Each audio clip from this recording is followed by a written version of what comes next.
এই যে আবরার, আমার ছোট্টবেলার ভালোবাসা, আমার স্বপ্নের পুরুষ। আচ্ছা, তুমি আমার দিকে কখনো ঠিকভাবে তাকাও না কেন? সেই ছোট্টবেলা থেকে আমার ঘুম হারাম করে আমার স্বপ্নে এসেছো, জানো? আমি মরে যেতে কাকে চাই? তোমাকে। তোমার বউ হতে চাই। হায় আল্লাহ, লিলি এসব কি বোন আমার? আপনার আচ্ছা তুমি বলো তো, তুমি তোমার লাইফ নিয়ে কবে সিরিয়াস হচ্ছ? আমিও লাইফ নিয়ে অনেক সিরিয়াস।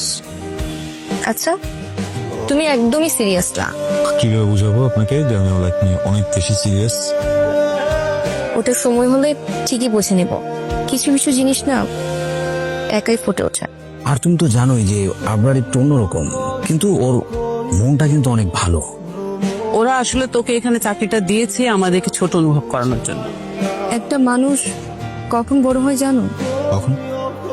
যখন মানুষটা সরি বলতে শিখে। তবে একটা কথা বহু বছর ধরে আমি তোমাকে বলিনি, আজকে বলি। আর কখনো বলবো না। দেখো, স্ত্রীকে সেবা করা সুন্নত, তার প্রশংসা করা সুন্নত। তুমি কি চাও না আমি সুন্নত আদায় করি?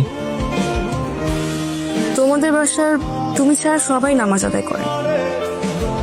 করবো করবো বলে করা হচ্ছে না। তাই স্টুপিড, তাই আমাকে চেনো? যাও। তোমার মাঝে না ইগো কাজ করে। খালাম্মা মাছ আনছে, দেন ভাইয়া। এরাই একমাত্র মানুষ যে চাইলে আবরারকে বদলাতে পারে। আমার কেন জানি মনে হয় একটু বেশি চিন্তা আবরারকে নিয়ে। ওই ভাবি, কোথায় যাচ্ছিস? ভার্সিটিতে ভাইয়া। বাবা, আমাকে ক্ষমা করিস।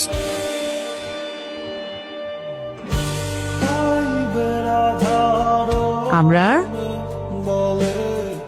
তুমি হঠাৎ এখানে আমাকে বলতা? তোর সাথে কথা বলতে ইচ্ছে করছে, তাই চলে আসলাম। তুই নামাজ আদায় করছিলি? দেখেছো তুমি? না, তোর বাবা দেখেছে। আচ্ছা বাবা, সব ঠিকঠাক আছে তো? হ্যাঁ, সব তো ঠিকঠাক আছে। কেন? না, তুই চাইলে আমাকে কিন্তু বলতে পারিস বাবা। বুঝতে পেরেছি। কখনো দেখনি নামাজ পড়তে, হঠাৎ করে দেখে মনে হচ্ছে কি না কি বিপদে পড়লাম, আল্লাহর কাছ থেকে সাহায্য চাচ্ছি, তাই তো? হ্যাঁ, এমন কোনো কিছুই না। হঠাৎ করে মনে হলো যে নামাজ পড়ি, একটু আরাম দরকার, পড়া শুরু করেছি।